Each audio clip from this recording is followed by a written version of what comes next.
17-year-old gamer living in his basement, but actually like I think the median of like age in gaming is 35 or something, and like that.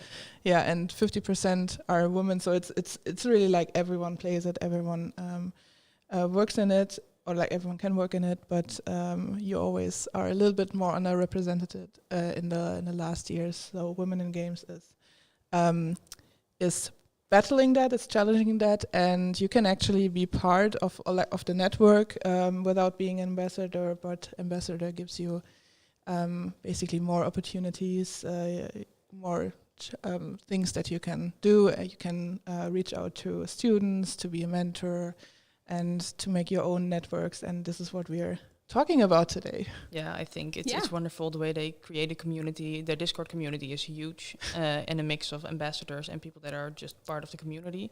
It's really creating visibility for women in gaming, because when I joined, I had a feeling I was one of very little women.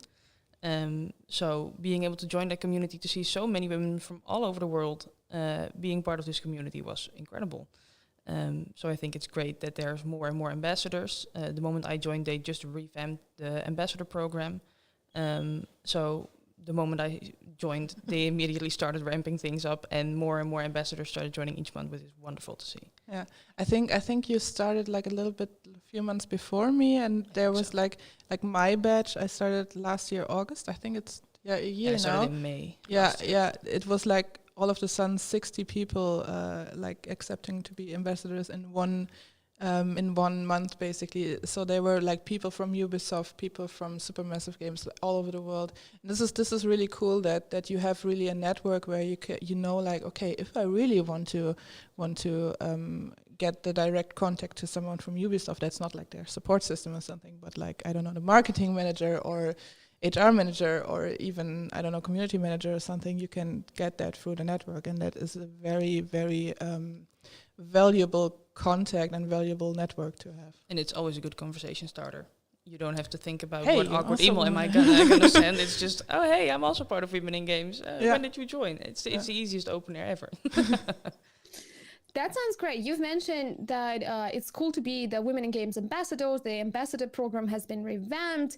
What does it mean? Well, first of all, what does it mean to be a Women in Game ambassador? What do you do? Does it put you with some, I want to say, responsibilities, opportunities? Because obviously it's something that you both are very proud of, right? But what does it do personally for you? So you're a Women in Game ambassador, and that's more than just a status. That's more than just a thing to put on your LinkedIn profile. That's actually something you believe in, right? And something you participate in. Definitely. Yeah, when I joined, I was working on my graduation thesis. So I kind of, on a limb, decided to sign up for the ambassador program, not even thinking I was going to get accepted. But, you have to try. You have to try anything. So when I got accepted, I felt immediately so validated that I was being a part of this community, that with my research into diversity and inclusion in the Dutch game industry, I was able to contribute something. And with being an ambassador, there's some sort of, it's not a rule. They would love for you to organize something, make something, publish something within the first half year that you're an ambassador. So for me, that was my thesis. And you're basically a contact point for people. So there's a couple of ambassadors in the Netherlands. People know where to find them. We're up on the website. People can contact us. Our LinkedIn, everything is on there.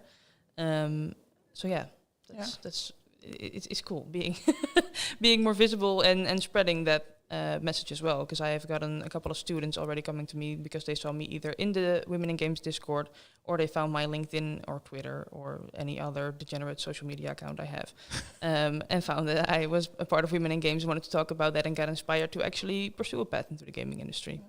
For me, it's very important to be visible, basically.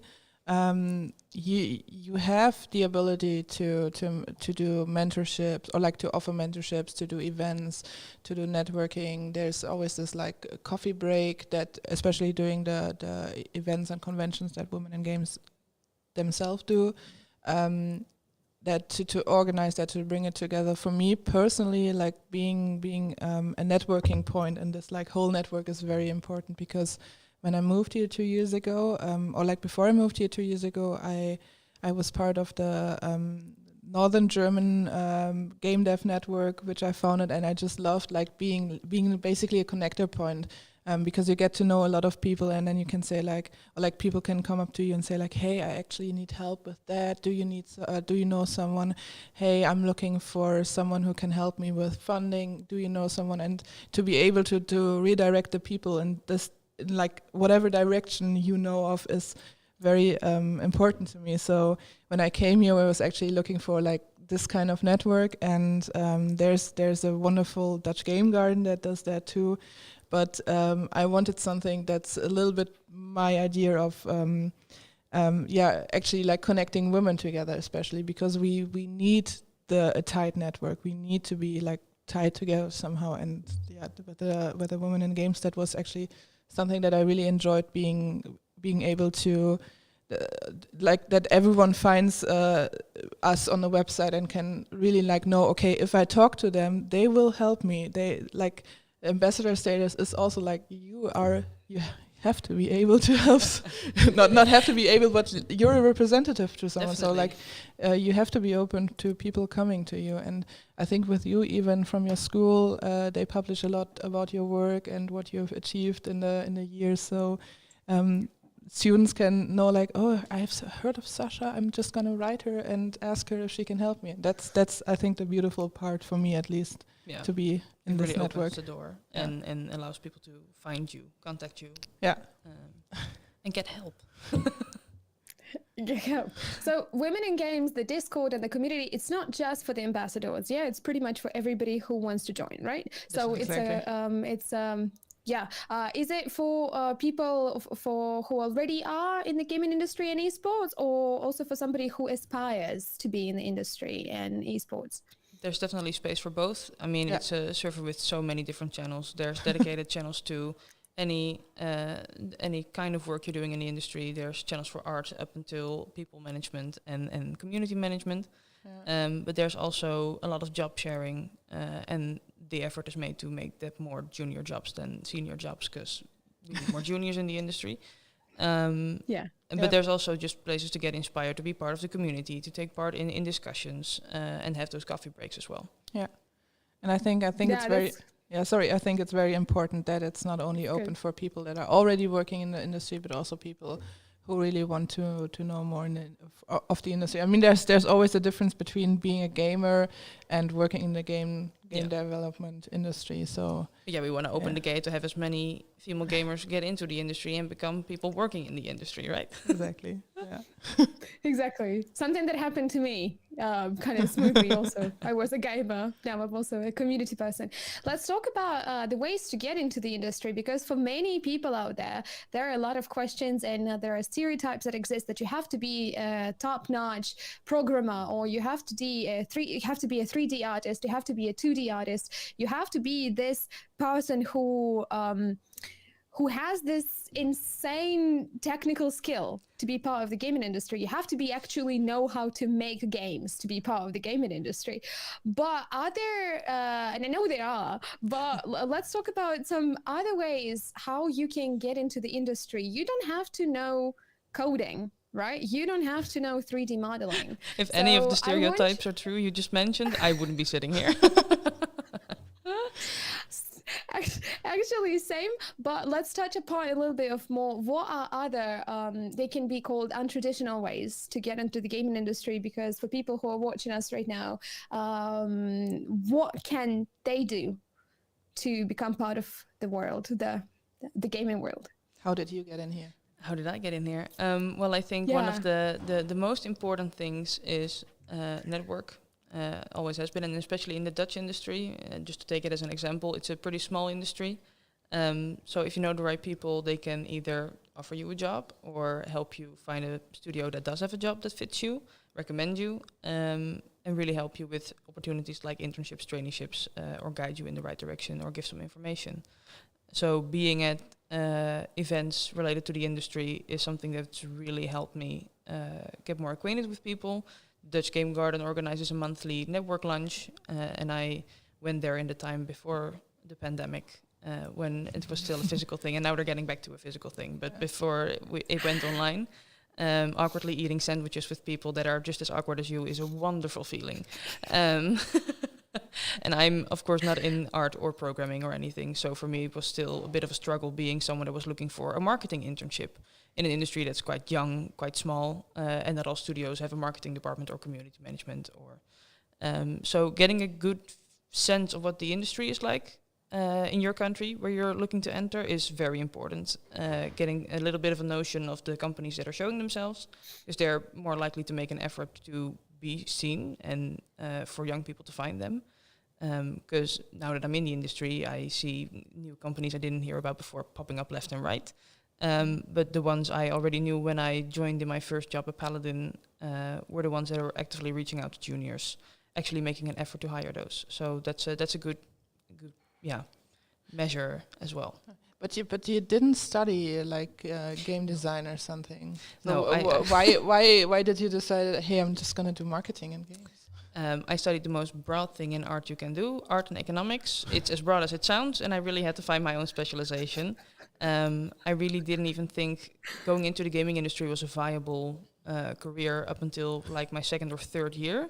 I wanted to become a theater manager, doing anything related to musicals. And then one of my teachers just gave a spontaneous talk about the game industry. And I was like, I've been gaming my whole life. I have more hours on my PC and PlayStation than I have in the books I should be reading for school. So it was a switch for me. And then I wanted to get into, the studies basically focus on marketing, entrepreneurship, really the business side of things.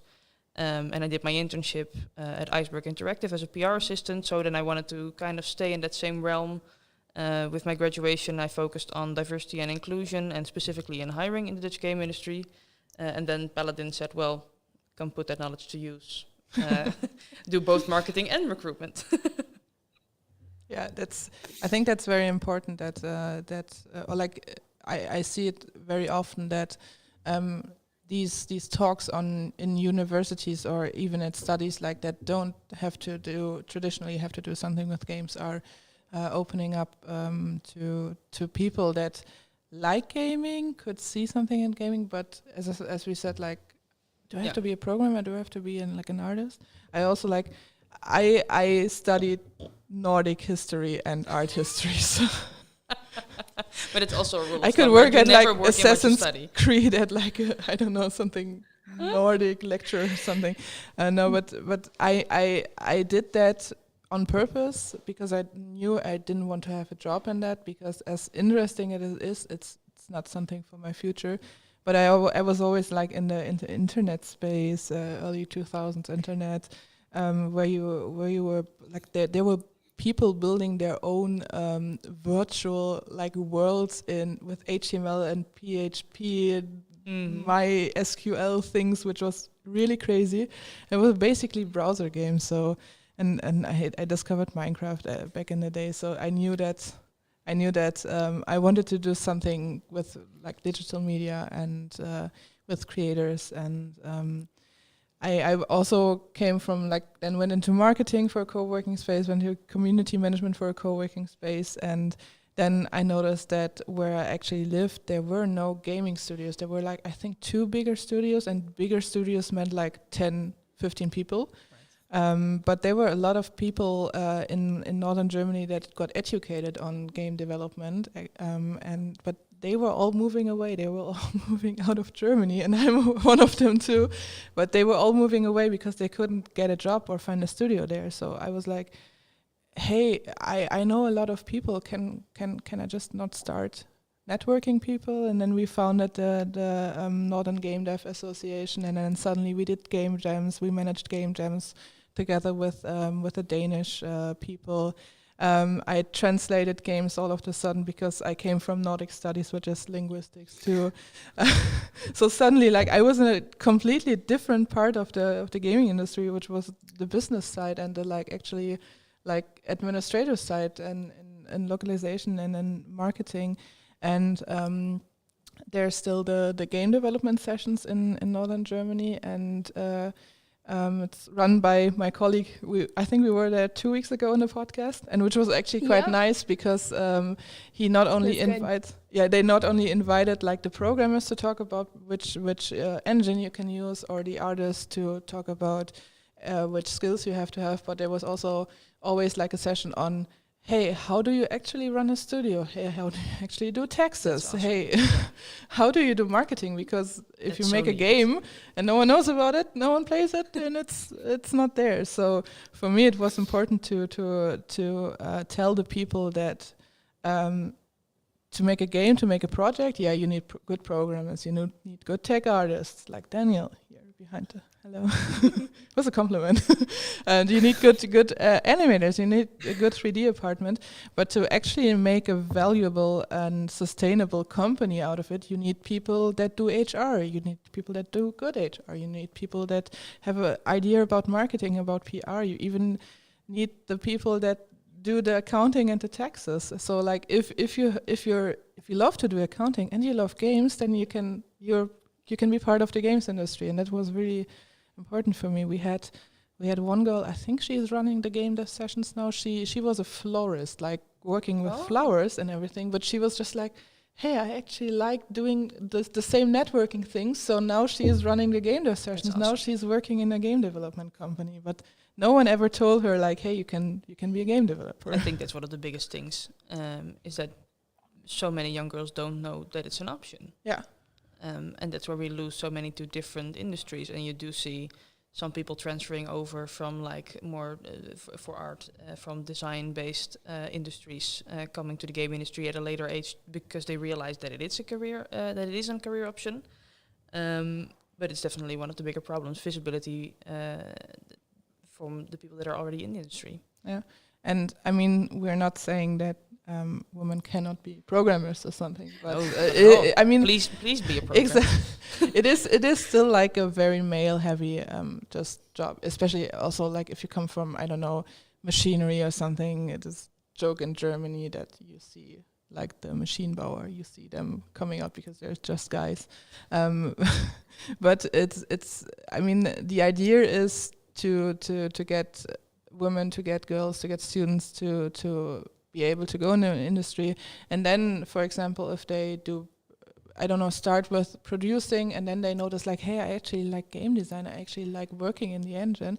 Okay, I want to know more about how to work in the engine. Oh shit, programming is actually fun.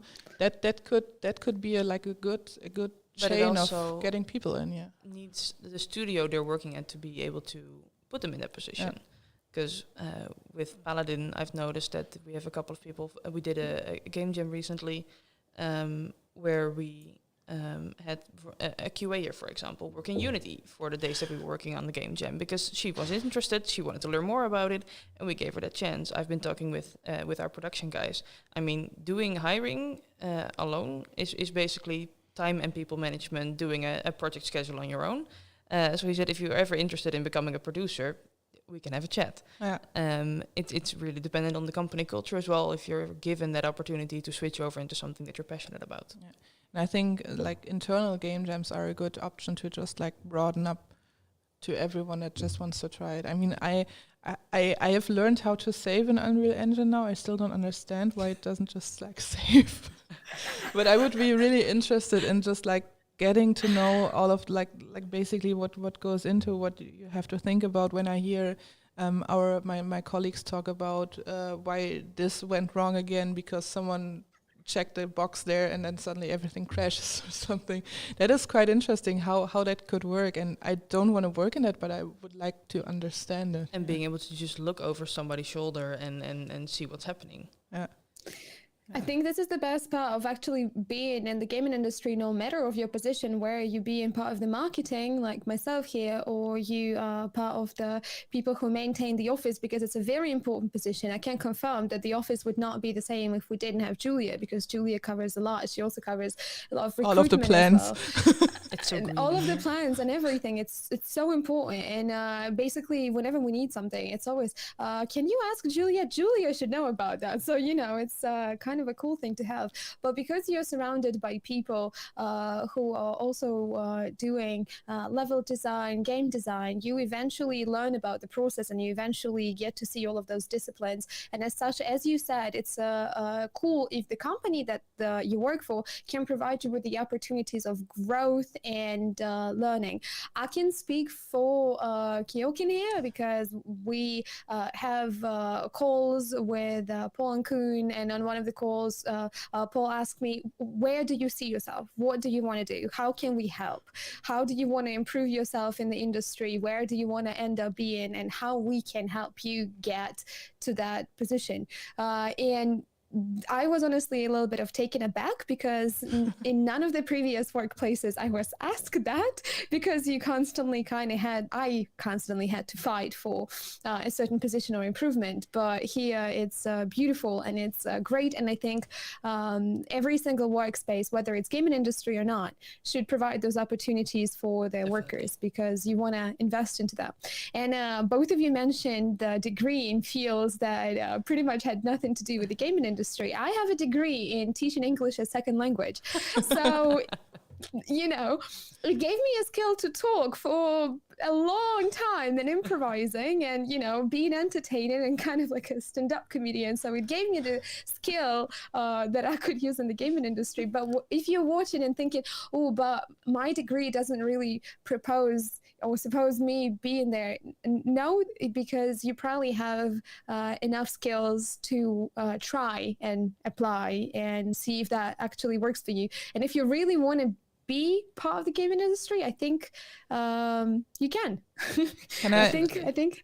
I have one question, but I also want to say something very controversial. Nowadays, it doesn't matter so much if you have a degree. It would be good to have one. I don't want to discourage anyone to not get a degree. To be honest, I also stopped right before my bachelor's. So, all of the parents are watching us right now, and they're like, no, turn it off, Dad. Holy shit, 75 months. Whoa. Hello, no, that's supportive. he's one of the early gangs from 2016. So it's very nice that you're still here. No, but I think it's good to have a degree, but it's not necessarily important to have a degree if you already know, or if you already have an idea where you want to work. Because to be honest, networking and having a knowledge of how the industry that you want to go in works is more important. Yeah. I think with traditional jobs it can be that it's more you need to learn accountant or something. Yeah. You probably have to have a degree. But if you really want to be in the industry, in the game industry, then it's more important to get a degree, but also get the networking contacts than to just It's a social job on the side. Yeah, definitely. And I think with studying, you mostly have to focus on getting the right mindset of learning and Mr. Nightfloor. Wow, that is a lot of gifted subs. That and is 10 gifted subs that just dropped to us by 10 gifted subs. Dropped to us by the anonymous. It's sorry, I'm very happy that I put Pingy perfectly over your hello, I am Pinky. Thank you so very much. Oh no, never mind. Okay, I'm just gonna be there again. Give me a moment. Hello, Daniel. Thank you so very much, Daniel, for being an emperor penguin for 4 months. Alina, quickly, I want to know how you got into the industry. Please tell us. Give us your story. I was just a penguin. Browsing. I was just a lonely little penguin, and then I heard that there is a search for mascot there in the Netherlands, and and now I'm here. How many are gonna go through? Another one. I am here for a while. If you want to hear more of my story of becoming the Emperor Penguin, you can go to my website, pingy.thebest. Oh. just I think 3 or 4 more. Yeah. Oh, fuck. Hello. So how did you came here? Was your drive okay? Yeah, it was actually quite okay. It was so hot outside. No, but Leah, she has a very beautiful The Diverse the Moon tattoo on her leg. It is of the astronaut. It is crazy. It is really. Oh, I would love to see that. Send it to me on Twitter. So before we continue about the subsystem, Mr. Night Floor, Schwimbet Palm, Daniel, Mars Attacks, EF Calerdo, Lion Man, Luke Mum No Scope, oh I love the name, Trainer Leah, Shwina TV and Strobel. Please enjoy the subscription to our channel, and thank you dear Anonymous for gifting all of those beautiful subs to us and for making me look like a penguin. One more time. For making me look like a penguin. One more time. But yeah, Julie, you were talking about that you don't really need a degree.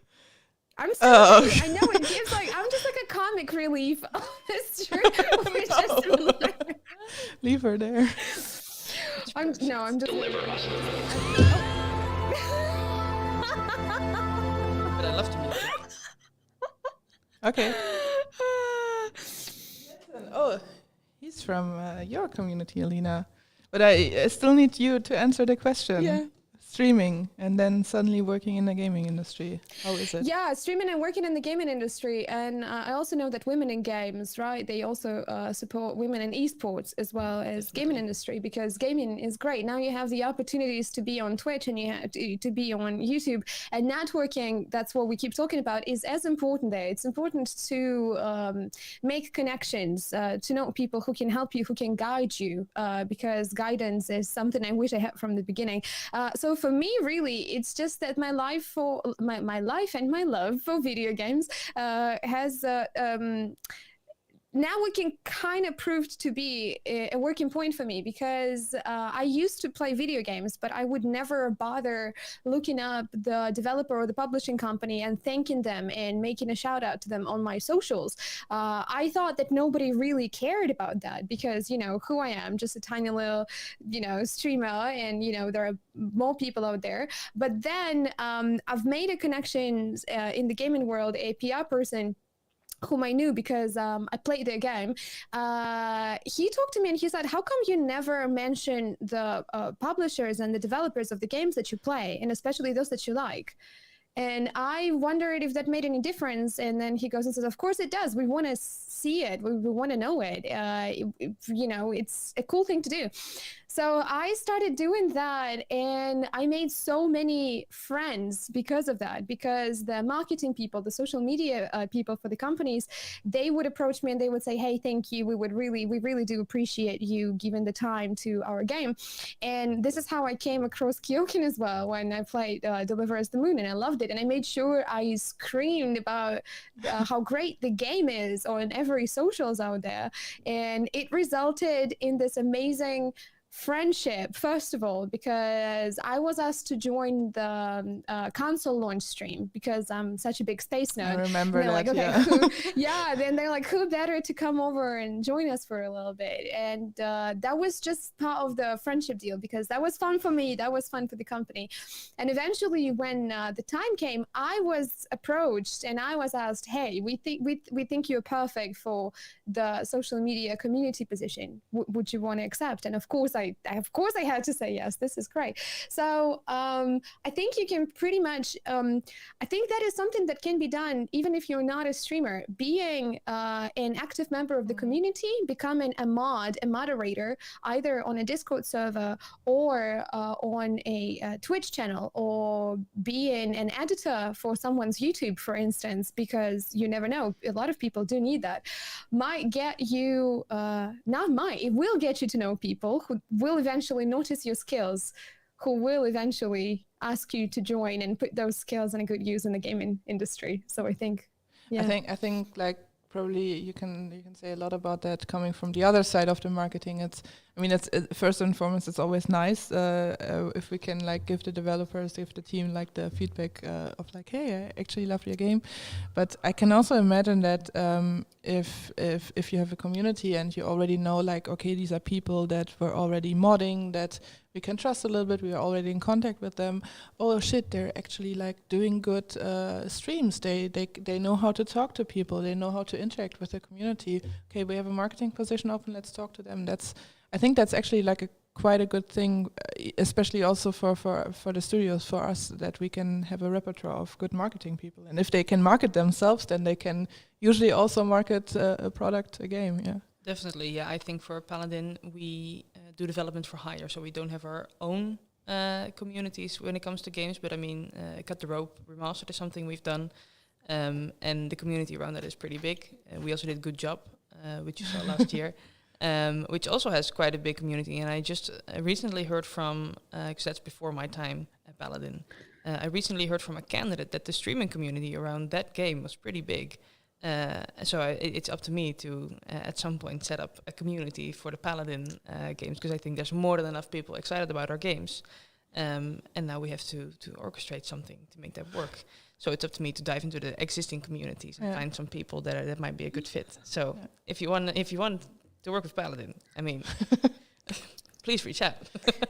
But it shows. And I've put sorry, Julia, hold your thought. I've put the link for the Paladin Studios websites and Twitter, so all of you watching can reach the website or Twitter and find out the contacts where you can contact the company. Sorry, Julia, keep going.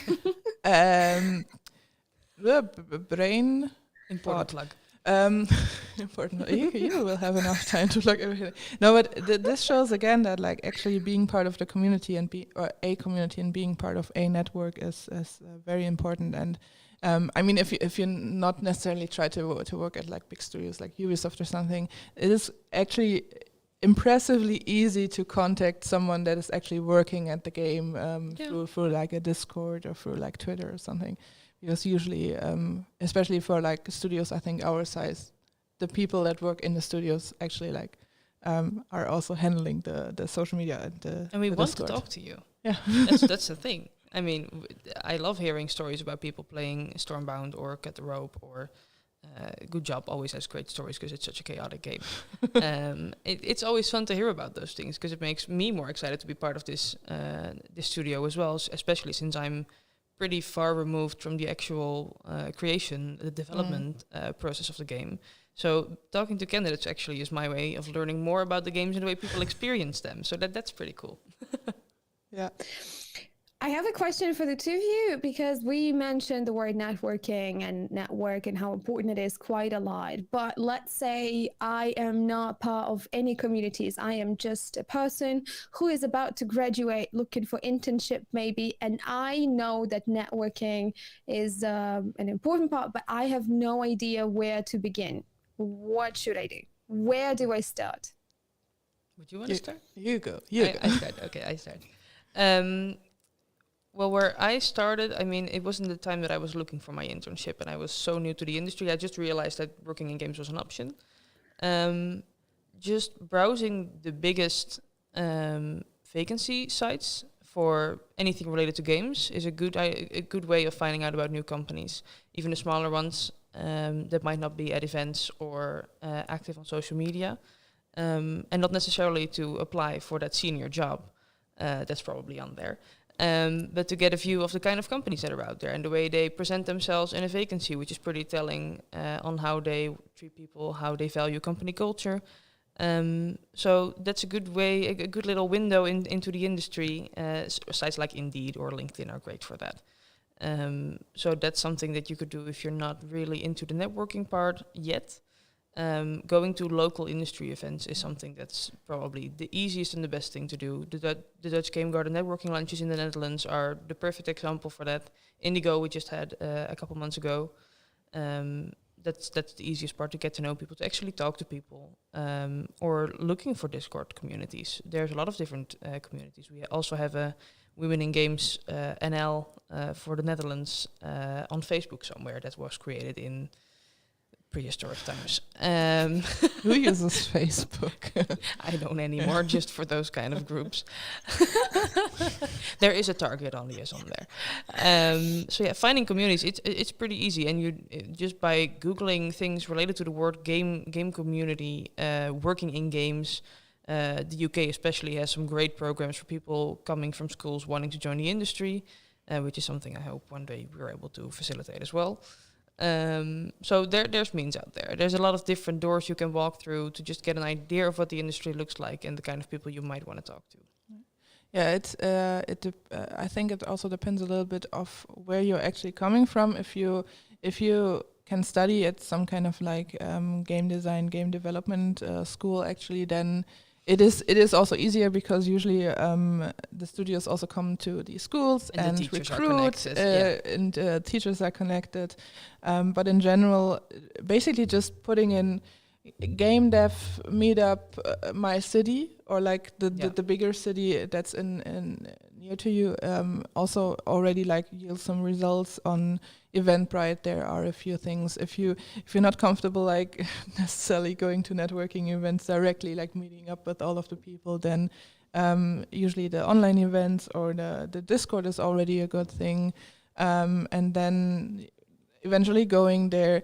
And I think also if you're not part of any the next people coming in, if you're not already part of a study that has to do something with games, then this is also like a good thing to just get to know the people first, and then see like to get to talk to a little bit of the people. Just notice like, oh hey, I actually like what this person is telling me about marketing is actually something that sounds quite good. Okay, I'm gonna be in contact with them. Add that on LinkedIn. To be honest, I don't care anymore if someone sees like me stalking the LinkedIn profile. I'm just gonna add everyone.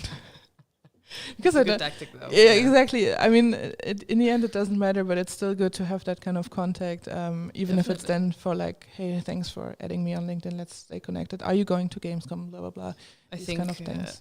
that's the one thing the pandemic has been good for. People are so much more down to talk online, have an online meeting, not necessarily having to go meet up with someone at the other end of the country. People are down to just have a chat on LinkedIn or on Discord, just have a brief little conversation about what they're doing, how they got into the industry, what tips they have for you. Yeah. Especially if you find people that have written articles or done talks before, they're used to getting a lot of messages, I think. So just answering your quick question, no problem at all. Don't hesitate to ask anyone for help. If it's nice, then yes, we're gonna answer your question. There are a few questions that are already hate. Yeah, I mean there are also like always a few things, especially on LinkedIn. You always know that, like, because I have localization, for example, in my LinkedIn profile. Like there are a lot of companies that are just like, hey, you see, you do localization. Can we talk to you? And I'm like, no. If you like, there are so many openers where we could talk together, but no. So like just doing like 1 minute of research if you really want to talk to a person, and then just like approaching them, just finding one small opener about it. That's if you're looking at my LinkedIn profile anyway, take the 5 seconds longer to actually see what I'm about. Yeah. Especially if you're also doing the recruiting and then eventually seeing someone's name up and they're like, that person was not so nice. Let's see what. Funny that you're replying. I mean, it's not so mean, but it's like, not set in yeah, stone. exactly. I'll give you a second chance. What's one thing that's absolutely you should never do when approaching someone in the gaming industry? One thing to never do. Hit on them. No, you got there fast. I was at Gamescom multiple years. Yes, I'm looking forward to it this year. No, really. Sorry. Yeah. I couldn't get one that quickly, but that's a very good one. Hitting on someone, immediately turning things personal. I think if you have a game industry related question, I'm down to tell you my story and how I got here. But it's a professional account. If I'm answering any questions about work life, it's my work mode, and it's not who I am as a person. Well, I'm not saying that I have 2 different faces, but it's a different side. You don't have to get all personal with people just to ask a question about how they got into the industry. Yeah, and especially that this is what I mean with hit on them, because especially on events, if you're there as a woman. Coming back to the topic, you're always getting like the patronizing, hey girlie, what are you doing here? And then you're actually like, I don't know, the CEO of a fucking company, and you're like, I am here as like the CEO, I'm the programmer of this studio or something. And then people quickly back up because they think you're just a social media person, or you're just like one of these convention babes that gets booked for the convention. No, you're actually like someone working there, and you're actually someone who could decide if you could work together. So this is what I mean with like hit on them. Just don't patronize them. Don't assume they're any role that you don't know. But just like be a nice person and get to know them and talk to them. Yeah. If we're visible, we're doing a job. So ask questions about the job. Please. Good. That is a good one. Let's move to the next topic that I want to talk about. Sacha, you mentioned on your LinkedIn, I did a little bit of homework before this one. Spent more than 5 minutes on your LinkedIn profile. There's not that much there. What did you do? They were reading. Last October, you won the Dutch Game Awards for inclusion. And I think that was the first ever year where the category existed. And you basically were the first person to win the award, which is amazing. Round of applause. It's well done. It's almost really been a year still getting applause. Should be really proud of yourself. I think it's a really good. So the reason I brought it up, because you, like no one else would know, why is it important to have a diverse and inclusive workplace environment and a team, whether we are talking about the gaming industry currently, right? So why is that important to really have a diverse team and environment at workplace? Well, I can kind of go back to why I started with my thesis from the get-go. At first I wanted to look into mental health in the gaming industry.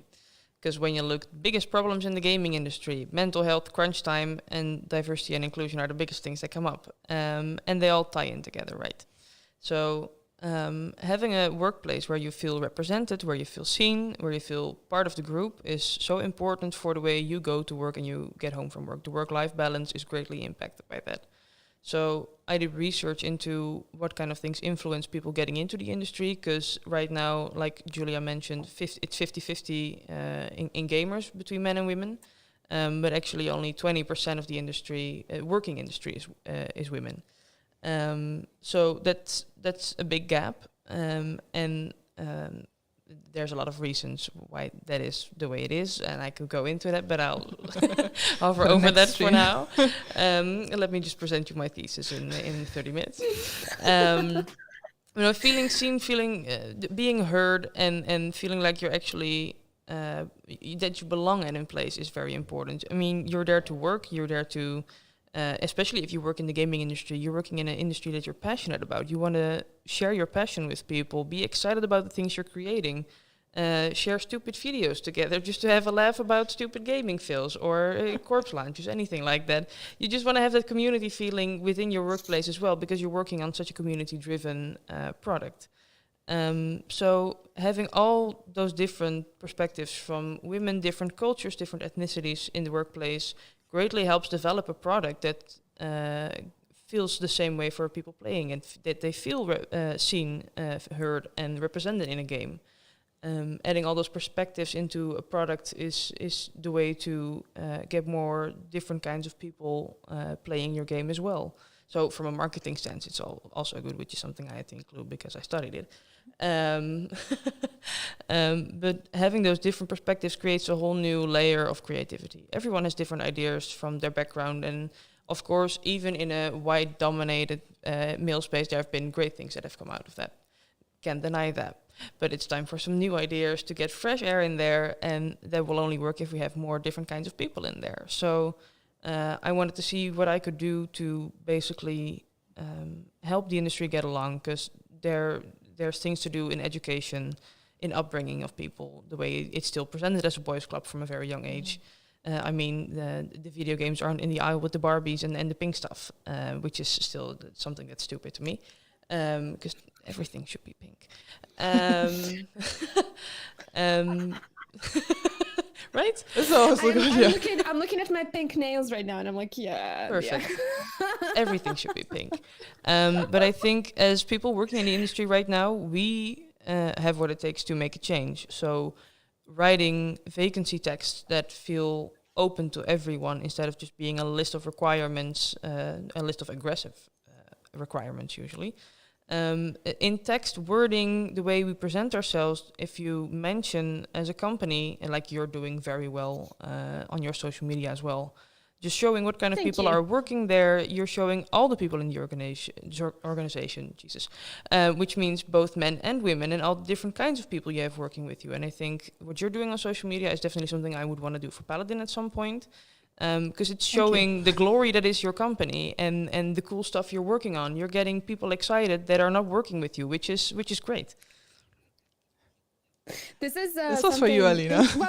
Well, first of all, thank you so very much for saying that, because this is something I always, that was my goal to bring in, because we don't normally, I as a person who spent a lot of time on social media before started to work at KeokeN, I would look at the game developing pages, publishers pages, and most of the time it's very content heavy, because everybody wants to show their content, obviously sell their content, sell what they're making. And yes, it's a big part of marketing, it's a big part of what they do, but I always felt like it kind of takes away the face of the company, because or sometimes it's just one person, someone like the marketing person who is the recognizable face of the company.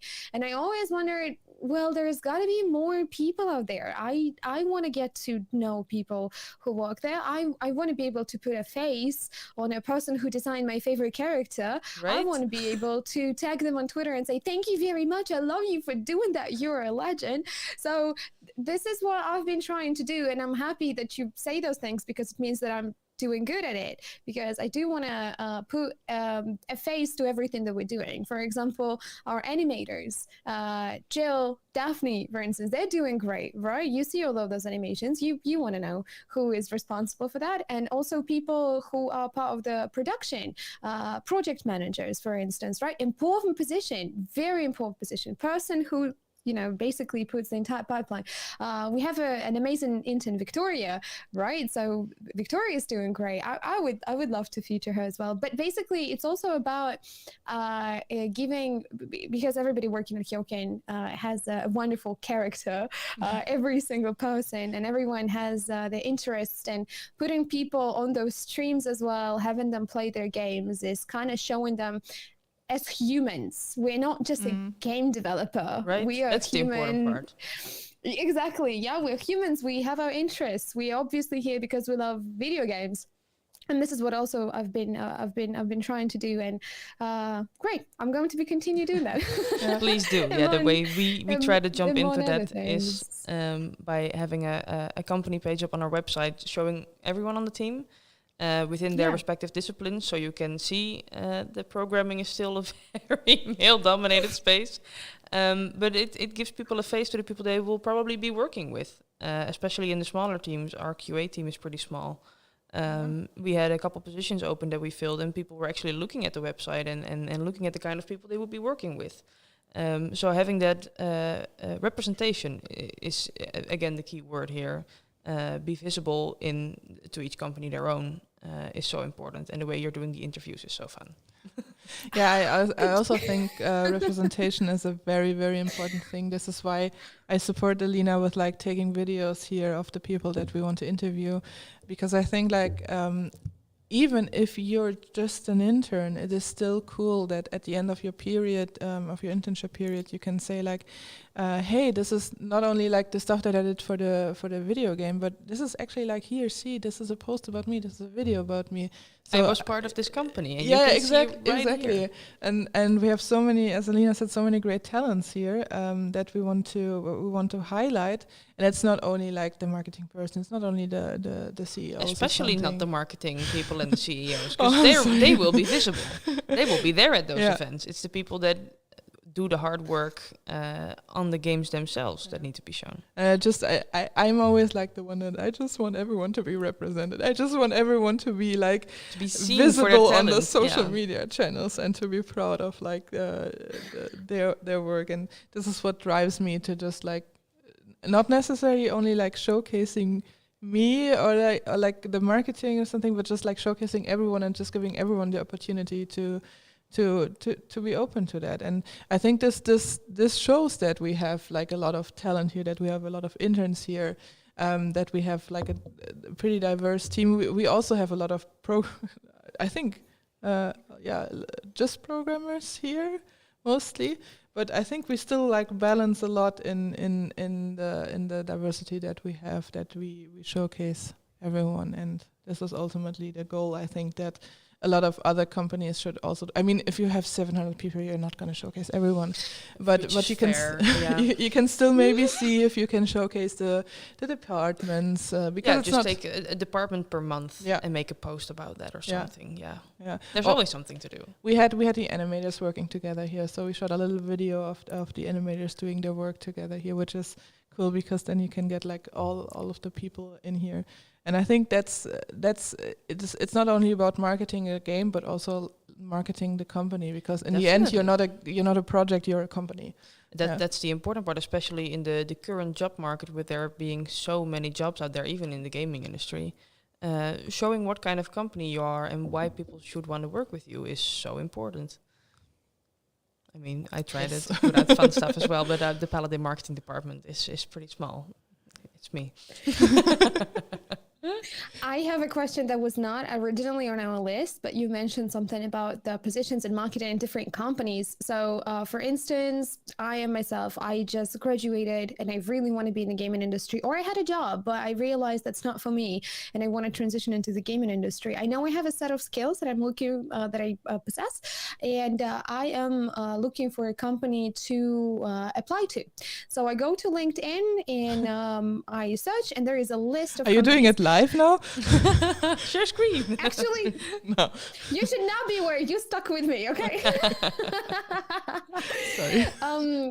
What are good qualities of the company, like representation, like information that I can find on the website that can tell me, yes, this is a good company and it's cool for me to, as a woman, go and work for it. And also something that is a red flag, something that I see on the website or don't see on the website that might tell me, maybe this is not a good place for me to go and apply to and try to get a position at. I think portraying the values of the company is very important. Seeing what kind of a company they present themselves, because once you get into an interview and it's not the same, you don't get the same feeling, then you know they're just putting up a nice front to present themselves. So communicating the values and see how they stand behind those values is important. The way they word things is important, and that also directly translates to vacancy texts. If anything is a must, or like an aggressive term, you need to do something in order. In this job market, no, we want you, please apply. We shouldn't be putting musts in there because we don't have that luxury. And in any situation, we don't have the luxury to say you have to people. We want you to join our little community of people and make cool stuff. Yeah. So showing the team, showing what kind of company you are, I think is very important. If it's on social media, your website doesn't really matter. Showing the things you've done, you're proud of, showing your history is something I think is cool to see with companies, so you get a view of what they've come from, what they've learned from, and where they're going. And a red flag for me, let me think. I have a few. Go ahead. And I think especially if it's like with bigger companies, I would always like Google company name and then critics or company name, something like that. That's to see if something happens, and if something happens, how they dealt with it. I think also like a good thing is talking with people that don't work there anymore. If you meet them at the networking and you see like, hey, they worked at this company for half a year or something, just ask them, hey, maybe not necessarily like what happened, but like, were you happy there? What was your job there? Hey, I saw you work there. What did you do there? And if it's a good company, even if it's like for a short time, they can always be contractors or something. If it's a good company, they treat even like the people that just stay there for a short term with them, they treat them well. Since like I had a lot of, in my former work, I had a lot of like contact points with startups and early stage startups. So I'm very allergic to like the words like, we are here like family. Family is such an itchy one to me. Oh. Yeah, I don't want my company to be a family. Like I have a family. I don't want a second one. Or like even the things like, yeah, we would like it if you're very passionate about it, because like passionate always like in these kind of contexts usually means like we want you to work over hours and just basically finish all your stuff because you're passionate about it. And I think a good company is really looking out for like a strict time frame or like a strict working hours. They say like, hey, we're not actually, maybe not saying that, but they don't treat you as your property. You have to be at the company every time. But they give you the freedom to develop your own life outside of the company. And I think nowadays it can also be important to for a company to I don't know, give the opportunity to develop yourself in like to do, how do you say that, all of these or to give you the space to do like courses, workshops, exactly. And I say like, hey, if you really want to do that for like 1 or 2 months, you need to be away for a day, but we actually know that at the end you will come back and you will know more. I think that's something that you should rather be looking out, how flexible is your company with like giving you the opportunity to do something else besides of the company. Yeah. I'm doing localization on the side. I'm allowed to do that even if it's the same company. Alina is streaming on the side, which is pretty cool that we don't say like you have to be here all day, but you can also stream Stray and then make me happy because I can watch you play Stray when I eat something. That's the ideal combination. Yeah. Always. I hope every time I stream on my streaming days, not KeokeN working days, I do hope that people from the office, from the company are watching me. I really do hope that I can provide some entertainment. Just when something in Slack happens and I have to reach you. As a background noise on a working day, I'm always like, plus it's the people I like a lot. So, if they're hanging out on my stream while I'm also doing that, that's a huge pleasure to do so, Yeah, but overall, it's like, for me, it would be talking to or like researching about the company, see how they dealt with problems, talking to people that don't work there anymore. And I mean, especially what you say with like having the right wording for an opening, it's very important in the German market, for example, because we have gendered names and even gendered like roles. So if you just say like, hey, we are looking for a male gendered name programmer, that's usually not the norm anymore in Germany, because it's now like written different. It says like male, woman, diverse basically behind it.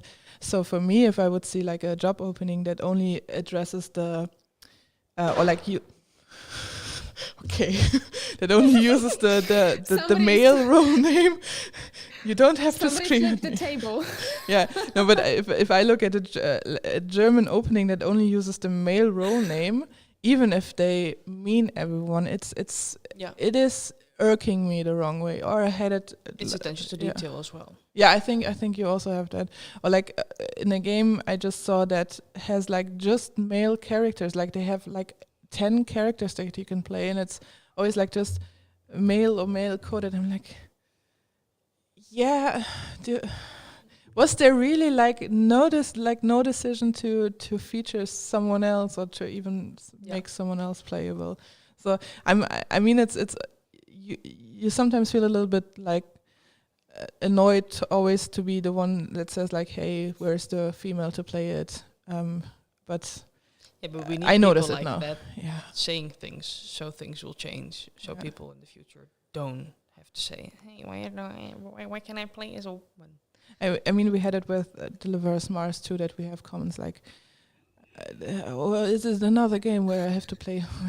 There are 15 games coming out where you can play whoever you want to. Let us please tell our story. And we decided to tell the story through the eyes of our protagonist, who is female. So this is our thing.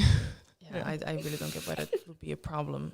I mean, even with just male characters, male protagonists, the game industry got to 50-50. Yeah. So if you're giving a choice of characters, please be diverse. If you have just a protagonist, make it convincible. Yeah. Make it convincible for me. Yeah. Hello, that was my rant. Sorry. That was good. I loved it. This is really great. And so basically, the questions that I'm asking, they can be asked by anybody who can approach you, because you are Women in Games ambassador. So if any women and girls out there, they would want to approach you, they can basically come with all of those industry related questions to you, right? So they Definitely. can both, get your contacts on LinkedIn. Where would be the best place to approach you to get the best answer? Would it be LinkedIn, Twitter, email? LinkedIn for me, I think. For me too. I have Twitter, but it's really strictly personal, so please don't approach me on LinkedIn. I on just Twitter. recently opened a completely secretive second Twitter account because I was getting too many business things on my Twitter. No, I think LinkedIn I'll is find pretty good because I mean LinkedIn for me is really a good social media platform because it's only for one purpose, which is like my work. I wouldn't post anything personal on LinkedIn in that sense if it's not connected to my work. So Same. if you need to reach out, if we're not in the same Discord or something, then on LinkedIn. Otherwise, if someone is in the Women in Games Discord or I think there's no Dutch game industry Discord. No, there's a Slack. There's a Slack, yeah. Is there a Discord group as well? I don't think so. I haven't been invited. But if it's like the German game industry Discord or Dutch game industry Slack or whatever, then you can also like contact everyone there. But I think LinkedIn is the easiest as well because you can just search for Ambassador Women in Games and you'll get all the people local to you and us as well. Yeah, that's the easiest way. Right. Are there any events organized by Women in Games, such as meetups, local meetups, maybe online meetups where it's a giant Zoom call where people get to ask questions, something that people can look forward to, any mentoring programs out there that people can specifically look for online as well? Oh boy. I think there's a convention. A conference coming up. The Women in Games, I think it's the international conference. I think so, and that's built up of a lot of different things, talks from people in the industry, discussing topics like diversity and inclusion, but also just talking about things like art and programming and best practices.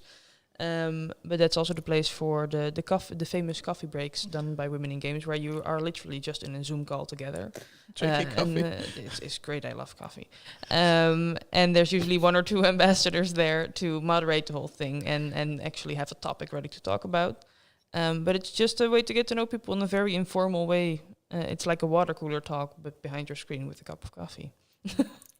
I know there are a few people just like organizing themselves in like groups. If Gamescom coming up, DevCon coming up, I think there are more development conferences coming up. There are a few in the UK that Women in Games is usually also like at least organizing a meetup or like self-organizing a meetup. There's a really great if someone's going to Gamescom, for example. I think we don't like do a dedicated Women in Games meetup, but I think there is, but it's in a small venue, and it was already full when I tried to sign up. Exactly.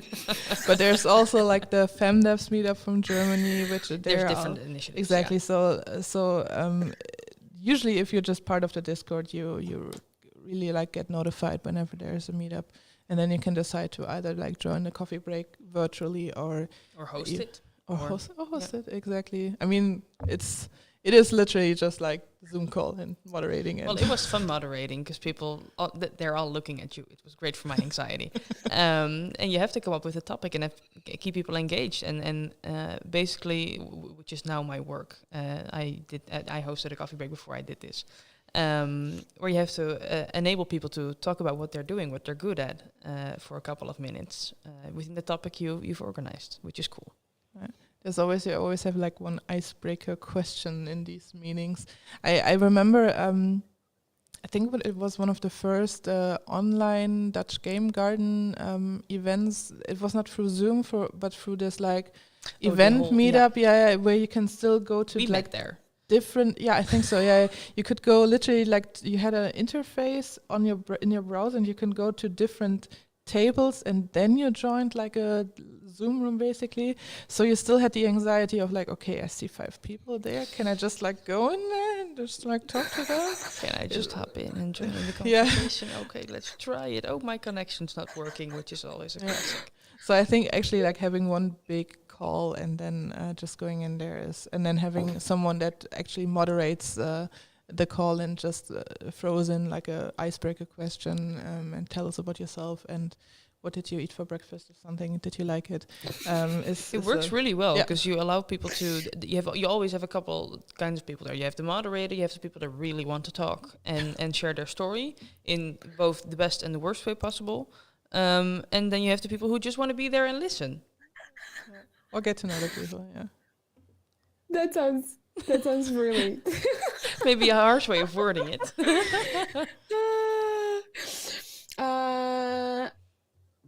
Daniel asked a question in chat. I wonder if it's aimed at the community, people watching, or if it's aimed at us. The question is, would you want to shift to another job inside games? And if so, what's keeping you from doing so? Oh, that's a good question. Well, I've been thinking about it for the last couple of months. I've been in this job for about 8 months now, 9 months. And like I mentioned earlier, I got the offer if I ever wanted to jump to production, I could. But I was thinking about if I had known I could get into the gaming industry, would I have studied anything different? And I think I would have loved game design. But right now, the spot where I am, I'm able to connect people doing what they love. Both with doing stuff with diversity and inclusion, women in games, as well as hiring for Paladin, which is finding awesome people to add to the team. And I just get to talk to people, learn about their passion and what they love doing and what they're good at. I get to look at art most of my days. That's just great. So I don't think I would trade my spot anymore. I also like what I'm doing because I'm also like a little bit like the girl for everything. You'd call it in the spider Germany. in the web. The spider in the web, because I'm not particularly like super good in like one thing, because we have a lot of people here that are super good in level design, super good in environment, super good in making a nice rocket or something. But I just like to be like proficient in a lot of things. But I would, if I would have the understanding and the PC power for it, I would really like to do like environment design, because that's what I did back in the day in Minecraft, just like with like the world editor and everything, just building up the environments, putting in like small trees, researching how trees actually grow, why they grow this way. So this is what I would really interested in, just build the environments. But I neither have the PC power nor the time or understanding about it. But I think with Unreal Engine 5 coming up, I would really like to just learn how to build like a nice environment and then do that. Please teach me. Okay, Daniel's nodding. Yeah. What's with you, Alina? What do you want to do? For me, really, not right now, because right now I'm quite happy with where I am, and I want to improve what I'm doing right now and eventually get better and, you know, bigger, faster, stronger. But eventually, I would want to get a job that would keep me, and this sounds so weird because I'm doing this job and I love this job. I really love what I'm doing, but something that would allow me to be offline more, because sometimes it can be tiresome to be in front of the camera a lot, to talk to people, to be a public person, especially with me being a streamer. There's always several communities now kind of looking up to me and looking for updates and everything. I think in about like maybe 10, 15 years from now, I would want to actually get into coding. I think this is something that I would really love. That sounds like a good switch. Nice. It's like something to opposites. allow me to stay at home, to work remotely from anywhere, to just sit at the nice beach with 3 of my dogs running around, you know, sipping on a nice orange juice there, and just silently, in peace, all alone, code the game. You're painting quite a picture now. I might want to get into programming as well. Can I burst all of y'all's bubble? Working at the beach is actually like worse than it sounds like. We had it sometimes with the co-working space where it was like, yeah, we're just gonna go to the beach, and it was sun glare and you had like sand in your laptop and everyone was talking to you, and you actually don't ruin my perfect dream, Julia. Just get a private beach. No, you know, you're getting a house on the beach, so you're able to work exactly on like your deck, terrace at the beach. Yes. Exactly. Yeah. Yes. What's keeping me from doing it right now? I love what I do way too much to do that right now. But later on, it's a good plan that I want to eventually transition to. Plus, if I get to be a programmer on a big, successful project, I get to be hopefully 60, 65. And then the community manager goes ahead and features me. And everybody's going to be like, what? She's a 65-year-old woman. She's a programmer. And I'm going to be like, yes, I coded this game all by myself. That's going to show them. Now this is a vision. I think get into this. I think if you're 65, then there's no like the games are so evolved that either they program themselves or you cannot do it anymore. No, but it's interesting because I mean, for example, with esports, there's like a senior esports team. And I also remember, I think we featured it a few weeks ago that we have this motion capture Xsen suit that our animators use, and for some reason my grandma is super interested in motion capture because I think she saw the ones with like Benedict Cumberbatch playing I motion capture, and for some reason in her mind we are at the same level as Lord of the Rings motion capture, and she's like super interested in doing all of these. So I can see like older, or like however old you are, you can be in this industry if you just again representation. Yeah.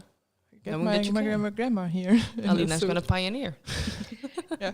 That's going to be great. We have a question from Cardigan asking, did you ever think about trying out Quest story design creation?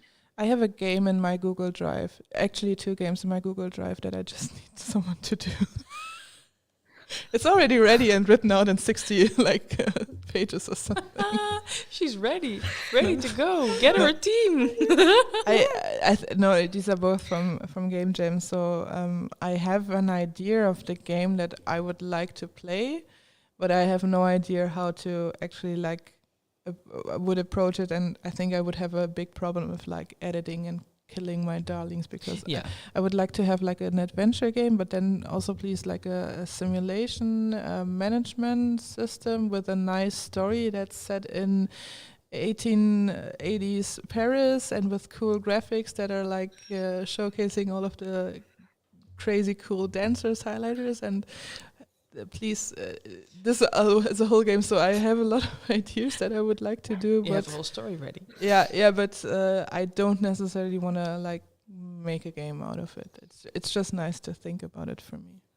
Yeah, I recently in a game jam got to do my first bits of designing, thinking about story design, which was my main job because I don't know anything about art or coding, so they had to give me some job. No, but I love working with words. I mean, that's the reason I found marketing interesting, is finding a tone of voice that works and creating a story that works with mechanics as well. The biggest problem for me is that I don't have a good vision of the scope of what creating a game is like. We had 3 days, and I, together with the artists, had this grand plan for a story. Incredible stuff. Mechanics, don't worry about it. When it actually came to coding, they were like, we're not going to be able to do it in 3 days, not even in a week. Scale it down. So having a good vision of what's possible in a reasonable amount of time with resources is something I have no idea about. So I would love to write a story down. I think I have enough ideas. But finding a team that would actually be down to do it with me, because the ideas are so grand, I don't think so.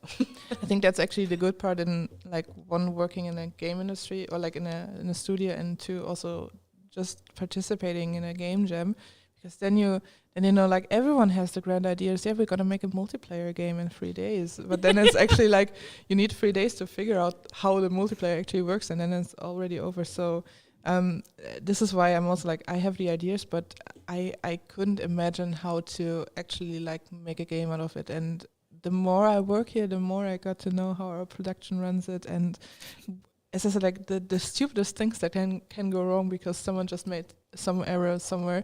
I have massive respect for all of the interdisciplinary like things that go into game design and or like game development. And that's a really cool thing, but it's also sometimes scary if you see. But it's so fun that we just get to look in there, see what's happening, and then step back out.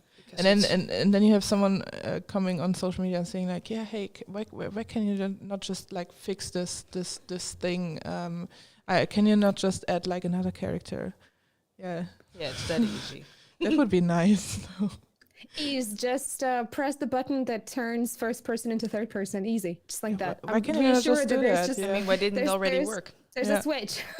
I mean, you have the modding industry in a lot of games, but there's a reason why. I always think like there's a reason why company ABC decided to do it this way and not another way, because who am I to look into their production?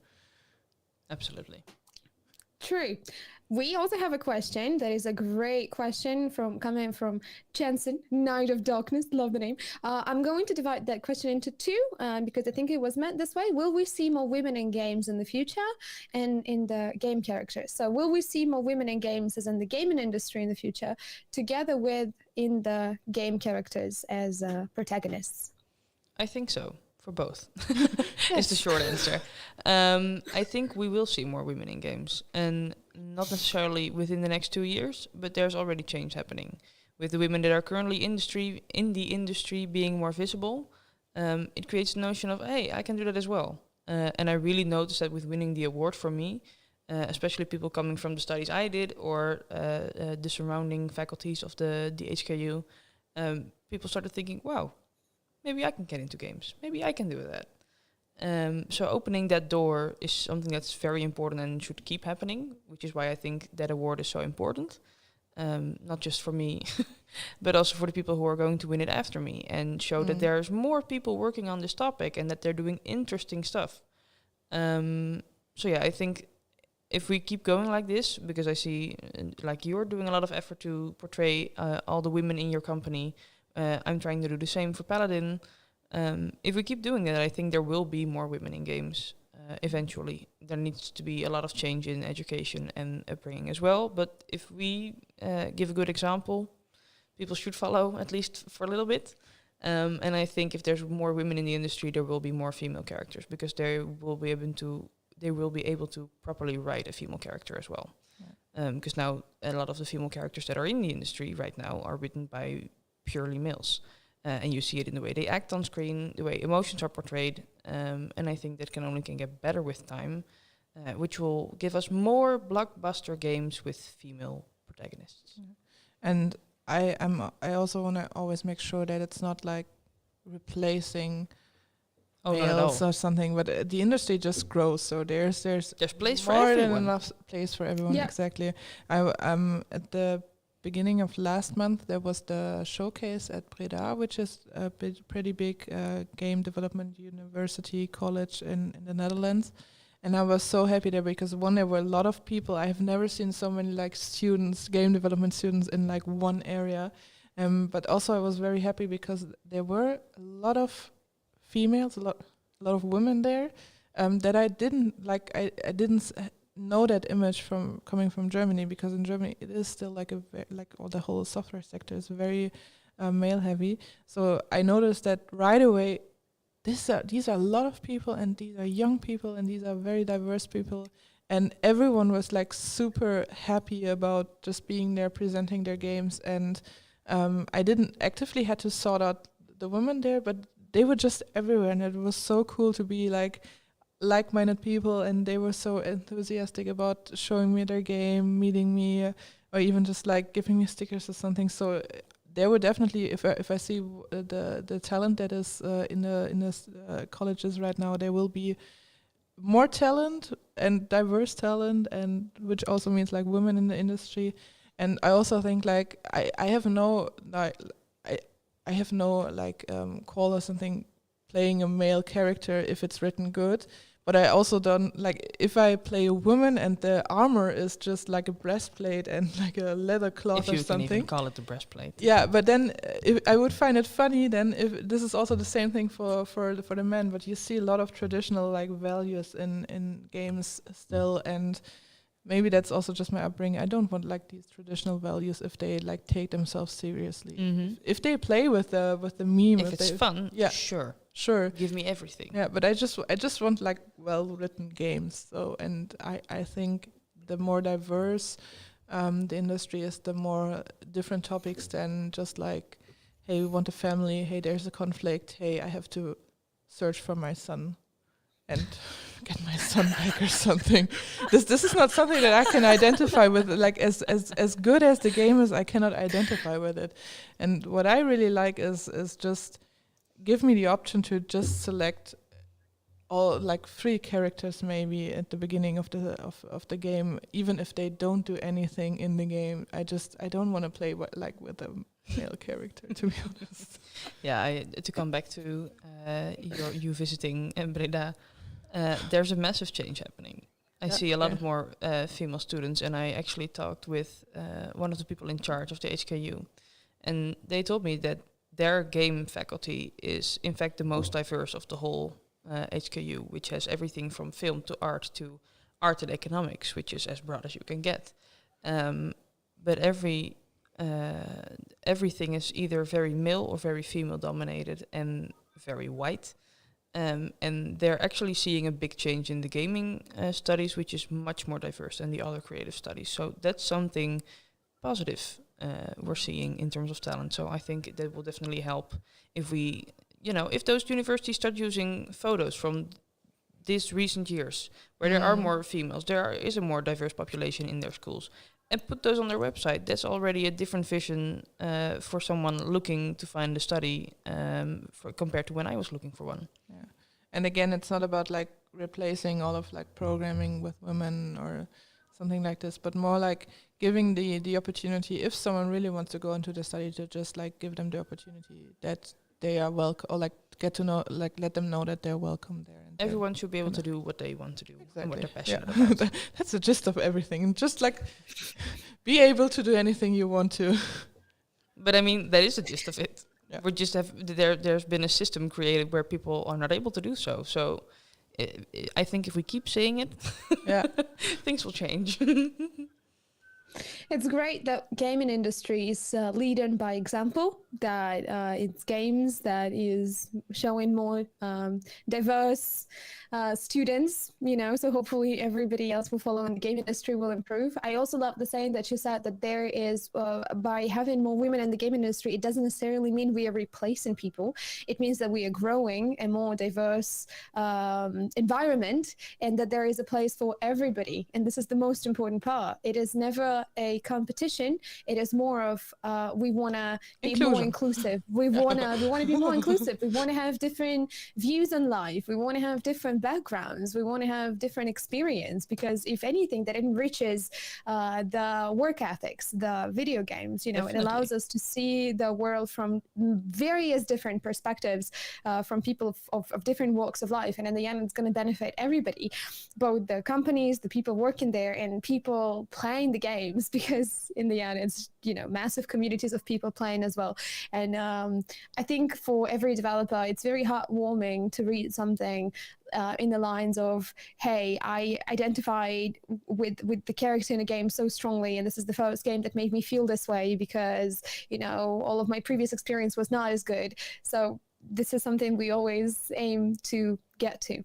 Definitely. I think the coolest compliment that we could ever probably get is if I hear like a small child saying like, hey, I want to be a female astronaut, or like I want to be an astronaut because I saw you having a female astronaut, or like I can play a female astronaut. Those kinds of compliments are honestly the best. That's honestly that would be like a massive, like heartwarming thing for me to if someone ever says for everyone. I love this conversation so much. We slowly have to end, however, but I'm not going to let you go without the final question. And this is something that's also going on. That's Julia have taken this question from the Women in Games Discord. There is something cool going on as question of the week. I'm going to ask you both it. I'm going to answer it myself, and everybody who's watching us right now, feel free to give us an answer too. We're quite curious about it. So the question from the Women in Games Discord is, what's your favorite childhood game? What an amazing something. Well, I didn't prepare something. I really started thinking about it because I played so many games, and I think one of the biggest moments for me was when I started Pokemon. And I think a lot of people will agree with me, but I didn't start at Red or Blue. So I've been deemed a fake fan for that. I started at Platinum, which was the side rail of Diamond and Pearl. So I got in quite late. But I really started thinking about this question. What was my favorite childhood game? And my sister and I, we've always been playing games together. So gaming for me is something that's communal from the get-go.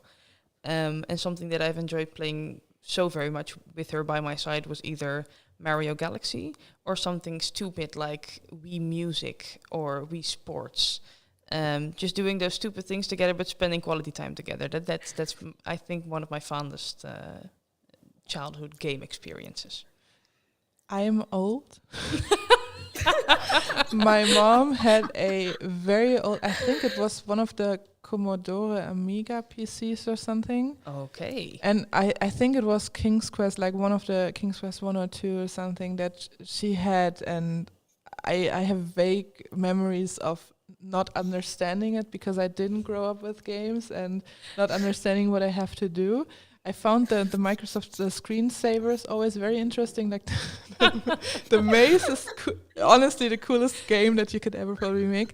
No, but I had a friend and she grew up actually with like a GameCube and a Nintendo. So Awesome. whenever I was over at her place, she played Ocarina of Time and Majora's Mask. So I remember these things. And I actually like a few months or a few years ago, I actually wrote her like that. She was one of the first entry points for me. But for some reason, I didn't understand how these games work. I always like just watched her play the games. I think it was one of the first Let's Play experiences. Yeah, and then she had a Game Boy Advance SP, the ones that you can get up. And when we were on vacation, she had Minish Cap on there, like the Zelda Minish Cap. And I think that was really the first time I played on a Nintendo system, and I couldn't make it past the first dungeon because I was just not growing up with all of the like mechanics and the understandings of a game system basically. And when I moved out into my first apartment, I think the first thing that I did from my own, like buying from my own money, was getting a Game Boy SP with a Minish Cap on it. And to this day, this is why to this day, like I'm such a fan of the Zelda series, of the 2D series, because it was just like the first, in a weird way, the first like touch point with games. I mean, yeah. I did play games before the Wii. I'm young, but I'm not that young. No, whenever I tell I mean, I think it was also like we had the Amiga, the Commodore thingy, the bread thingy until like 97, and then we switched to like Windows 95 system. So okay, my mom had it for a long time. This is what was probably also the reason. And then I remember also like playing Counter-Strike and Call of Duty with my guy friends. Because you had to play these games. I mean, they had to were play those games with your guy friends. They were fun because we always made like LAN parties, and I was always the one like organizing these things and making sure that everyone is like fed and everything. But I had not so much an interest on like playing Call of Duty and Counter-Strike, but I just found them very interesting. So multiplayer games, I can name a few. Garry's Mod is one that's very big for me. I spent so many hours playing Prop Hunt. Yeah.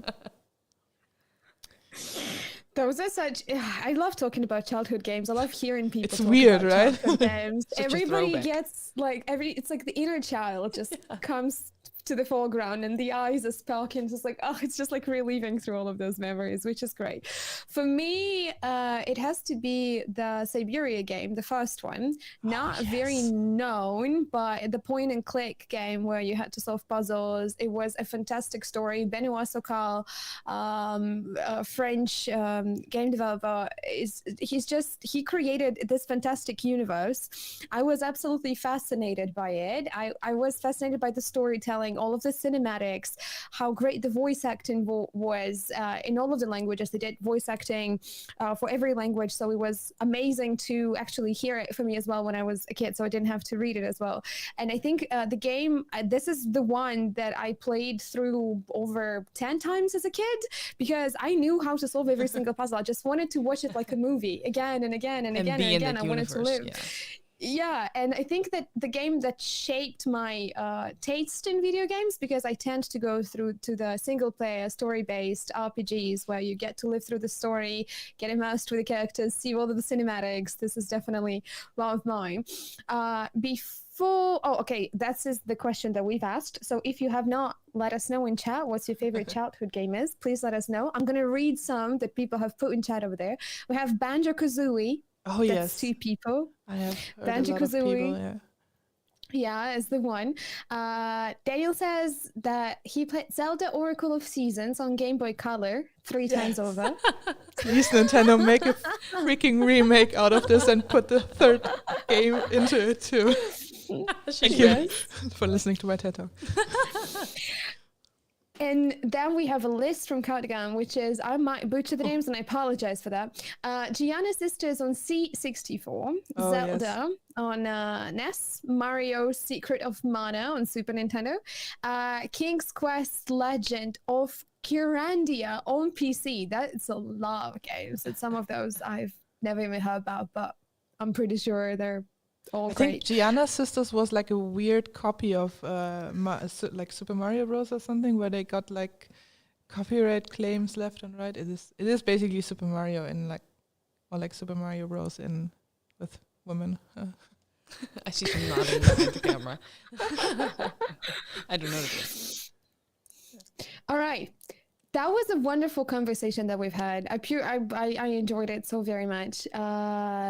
Oh, there is another one before we go. Red Alert 2 and Renegade from CNC were great too. Those are great games. Great games. Yeah. Oh boy. Yeah. Takes us all the way back on a time machine. Yeah. Amazing to have you, Julia. Really great to have you, Sacha. Thank you for coming to our office. It was great to have you.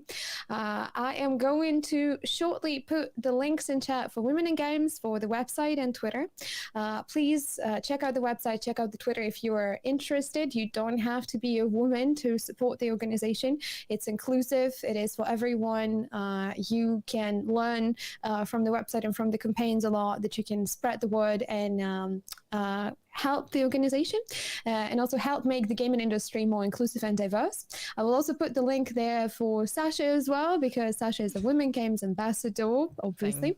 And we don't have a link for Julia, but you will be able to find Julia if you go to KeokeN Interactive Socials, and especially our LinkedIn. And this is where we mention Julia a lot, and this is a great way to contact her as well. And of course, I will put the link for Paladin Studios too. That's where Sacha works, so that you also check out the website, the games, maybe also apply for a position there. Yeah, I think you have a few open positions. We still have 9 positions open, so feel free. Exactly. If you always wanted to work in the gaming industry, and if you feel like maybe this is your chance, maybe this is something that you can go to, Sacha is your person. While I put those links in chat, I'm going to give you two the final word. Anything you want to say to everybody watching, go at it. Well, I want to say thank you for having me, and not just for having me as the person being here today, but for doing these industry talks. Sharing this kind of information, just having a casual conversation about these things is so important. And the fact that we're just laughing along and talking about games is what it's all about in the end, right? So I'm really happy to be here. Thank you for asking me.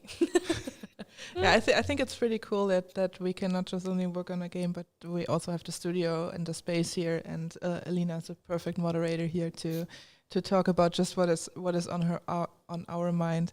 And I just want to say again how important it is to network, because that's how you get to know the coolest people. And that's why I'm here. Yeah, even if you don't have the aspirations to work in the gaming industry, it is still cool as a gamer to network with, for example, at Gamescom, go to the Indie Arena booth and speak to the people that make the games that you enjoy, and tell them that you enjoy the games, because we don't hear it enough, in my opinion.